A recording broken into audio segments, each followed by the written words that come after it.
I look around this room and I'm truly humbled.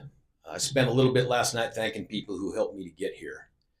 But some of you are in the room right now, and some of you are folks that I have met over the course of a lifetime, and I want to recognize you individually. But if you were at all present last night, you know I'm not very good at that. That was a hell of a long talk over a handful of people that showed up. So I want to do it this way. First, I want to honor our dignitaries. If you are an elected official, please raise your hand and keep them up. If you're an elected official, raise your hand. If you, I didn't know they'd still be in the robes because it's obvious now, but if you're a judge, raise your hand. Thank you for being here for that. Now, I want to broaden this. If you have ever worked for me, with me, gone to court against me, I've appeared in front of you, we roomed together in college, or we served together in uniform, or we've just gotten to know each other over the last 30 years, or you are a victim of a crime I had the honor of fighting for you on, please raise your hand. A lot of hands go up there. And keep them up if you think I'm really good looking. Thank you. Let the record reflect all the hands remained, and Chief Serapis put up a second hand, which is awkward. But thank you for that. When you've been doing this as long as I have, you get exposed to really some great people. And I would say, but for the Supreme Court conveniently scheduling oral arguments during this historic day, I would have given shouts out to 3 other members of that Supreme Court that I worked with. Will Hood was a chief deputy of mine for 2 weeks before I got called to active duty after September 11th. Judge Samore and I had only one trial together, but it was an 8-month trial. And Brian Boatwright, and I know Ryan at Colony know Brian well, he was a mentor to me at the DA's office. And they helped make a prosecutor who he or she is. John Kellner is here. He is both, oddly, my successor and my predecessor in office. And John, I got to tell you, you've done a fantastic job. I had really hoped you would be awful at this so I could just walk right in. You didn't do that. So you've set the bar pretty high. John also a veteran, if you don't know that. And John's going to go off to be much happier and making more money doing something else in the law. Thank you for being here. Thank you for honoring me with your presence. I also want to acknowledge Darcy Kofel, who is a force to be reckoned with. She was the assistant district attorney who was up here and unwittingly swore her daughters in to the job. So sorry, kids. No more Saturday morning cartoons. Darcy is the first woman DA in the 23rd Judicial District because she is the first woman ADA in the history of the, yeah. But let me tell you what happened here, because this is important to me. We went through the process of trying to recruit and hire the best of the best to be our chiefs, and then our seniors, and then our deputy DAs. And we sat around the table, and you probably saw this with this group. More than 60% of our chief deputies are women. More than 60%. We sat around a table yesterday, and I first noticed what that looked like. And I looked around and I said, and Laura Leary from Human Resources is here, am I discriminating against white men? Is that what's happening here?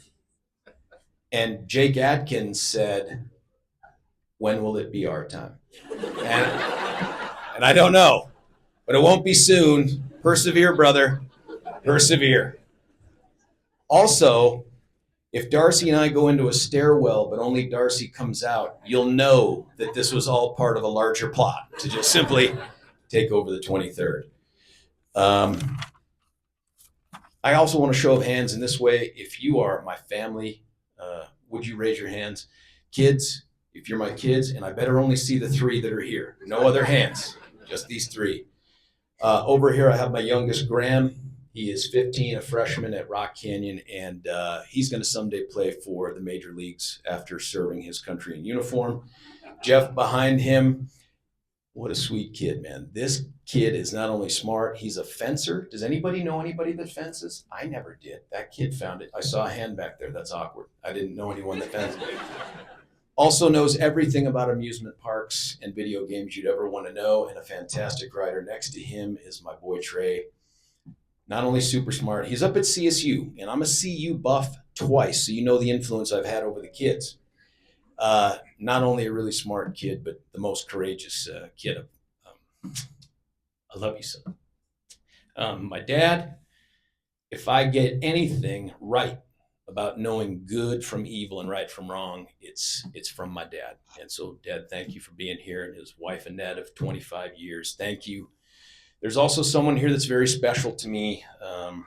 That my daughter, by the way, can't be here. She's in Washington D.C. Finishing up her studies. There's a woman here that's very special to me, means a lot. I love her. She is a great attorney. She said, please don't embarrass me. And I said I wouldn't do that. So also, Nicole Savino's parents are here. So take that for what you will. I also want a show of hands of veterans. Rory in the back here is obvious, but let me see a show of hands. Thank you for what you have done for us. We only get to self-govern this way because of the things you have done and you are willing to do. Thank you very much. I appreciate that.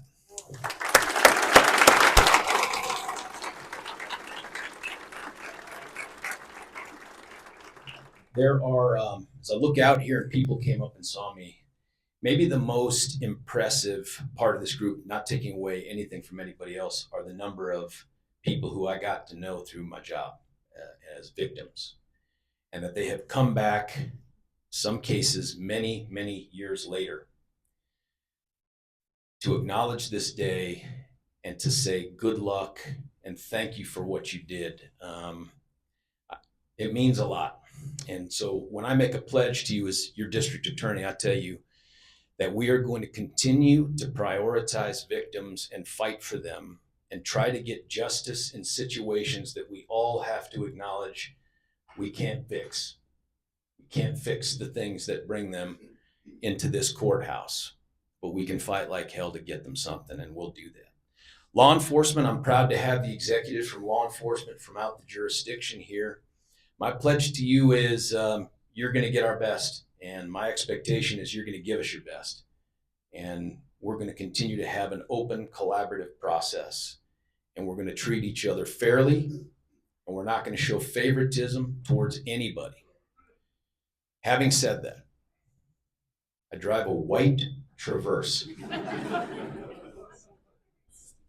That's all I'm going to say. I'll get the license plate to you in text later. To the defense bar out there, can I see the hands of defense attorneys out there? Some of you I have known since I was an intern out in Jeffco. And I know the head of the public defender's office is here, Ara Ohanian. Look, my pledge to you is this. We're going to do things right down here. This isn't going to be a pitched battle between prosecutors and defense. We're going to fight hard. We're going to fight like hell over legal issues, but we're going to do it the right way. And just a couple examples. Ara and our kids went to the same school. I used to see Ara at cross-country events. He's just another member of the community, man. I mean, he lives here, just like we do. Ricky Fitzsimmons in the back, I've known since I was an intern. Ricky has not, it seems like, changed at all. Kevin Ellman. Kevin and I were young prosecutors at the same time across the jurisdiction. This is the only way this system works. So my pledge to you is we're going to fight hard. We're going to work with you. And if we ever come up with a disagreement that you think needs to go somewhere else, let's talk about it first. That's all I can say. And you know what I'm talking about. To the judges, and I want to say this to my team as well. These are some of the smartest, best looking, funniest people you'll ever meet. And I say that with you all sitting staring right at me right now. I want you to hear that. But seriously, they all represent the law. And so while we're having these pitch battles over legal issues with defense attorneys in the courtroom, this is what I expect.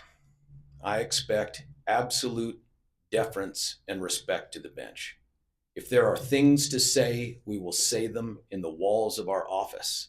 But in that courtroom, no one will know when you win or lose a ruling. There will not be eye rolling, talking under the breath. You will maintain a good game face. That's what we owe them. And to the judges, my expectation is that whatever standard you hold us to, you hold everybody to that same standard. That's all that I ask. Also, I drive a white Traverse. If that shows up, I did my very first jury trial back in July of 1994 with a guy named Mike Bellapani, who's now at the AG's office. If you were born after I did my first jury trial, raise your hand. My God. There's no shame in that at all, but I mean, screw you for your youth. That is ridiculous. I don't know. Some of you are actually my prosecutors. I had no idea. I would have done a better job interviewing. I don't know what life experience you can bring to this job. We'll find out together. This is the best job I've ever had, and I've left it 3 times. Twice voluntarily to go chase money, and I found it wasn't good enough. And the 3rd time because of the law. And believe me, and Kilner will tell you this, I tried to stay, but didn't work out. That's because we're the only state in America that has term limits. 2 4-year terms is what you get, unless they create a new judicial district. So I want to start the conversation right now about a new 24th. Just Douglas County. Think about it. Commissioners are right up front here. See a lot of head nodding from no one in the front row. Some things that I would have told my crew here at our first staff meeting coming up this Thursday. And I want to hear you all say it because I'm sincere about this. We are in the business of justice. There are no widgets or metrics that will tell us that we've achieved justice. It is a sense that you have. It is a feeling that the community has, a trust in this system. But I'll say this too. In America, in Colorado, justice is achieved through a process. It is not a spot on a map that we do anything and everything possible to get to. That is not how this system works. This system, we believe, achieves justice. Doesn't mean we always agree with the outcome, but it means we embrace the fact that this process generated it. The rule of law, and you heard Chief Judge Stewart say this, the rule of law for me means nobody is above the law. We don't show any favoritism. We don't care about race, creed, religion, sexual orientation, maybe gender. I don't know, based just on the chiefs. I don't know. I'm kidding. We don't. But everybody, I don't care about immigration status. You commit a crime in this system, in this community, you should have the same expectation as everybody else. We're also freedom fighters. I don't say that to be trite. I believe that. Where there is fear, there is less freedom. I'm sincere about that. Where people are afraid to go out or afraid to open a business or afraid to make certain decisions, there is less freedom. We are here with this system and our law enforcement partners to take away as much fear as we can. Public safety, we can't fix it, but we can help augment it. The people that do the hardest part of this job are in uniform right here, represented by the chiefs and the sheriff. We have a tough job, but not like they do. Our goal is to try to provide a safe community for all. Ethics and honor. It's all you got with you. And you can lose it in this job. If you lose sight of the fact that we're in the justice business and justice is a process, and you start substituting competitiveness and victory for that process, you can lose it. And I'm not telling you something you don't know, but I want to say it for folks that haven't heard it. Turns out, if you do something wrong in front of one judge, they don't keep it a secret from the other judges. They will talk. Your name and your reputation are all you have in this business, and it takes a lifetime to build it up and one decision to lose it all. Remember that as you fight for this community. We're an office that's going to believe in redemption. I believe in that. I believe in forgiveness. I believe that people can be redeemed. I'm a Christian, not really great at it, still working at it, but that's just part of my faith. But hear this, there can be no redemption without accountability. And that's where we come in, is to make sure there's accountability as well. Professionalism, I told you we're going to have respect for everybody. Everybody in this process, everybody in this room, victims, defendants, judges, defense attorneys, law enforcement, witnesses, we will have respect for everybody. I should point out too that Judge Stewart said that he had known Judge Fields for 20 something years. I think since they were both in middle school or something. But I too have known Judge Fields. She was a young public defender when I was a less young prosecutor. And our relationship, I thought, was always good when we were out there. She said I was her favorite prosecutor. Exactly 0 times, but still hopeful that that could happen. Judge Wadler, I've known Judge Wadler since she was a high school student that shadowed me on a murder case when I was a prosecutor in Jeffco.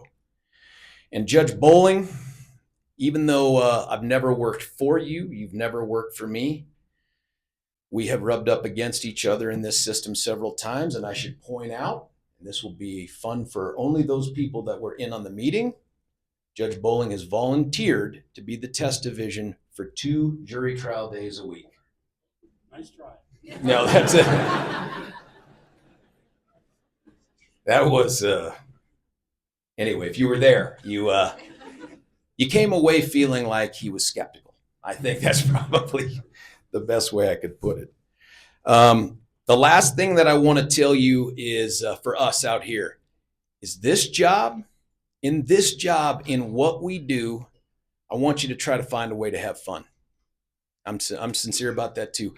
You will rub up against and you will witness, you will see some of the worst of humanity in this job. You will see things that people do to each other that you can't fathom, that you don't even see on Netflix. But you know what else you end up getting to see?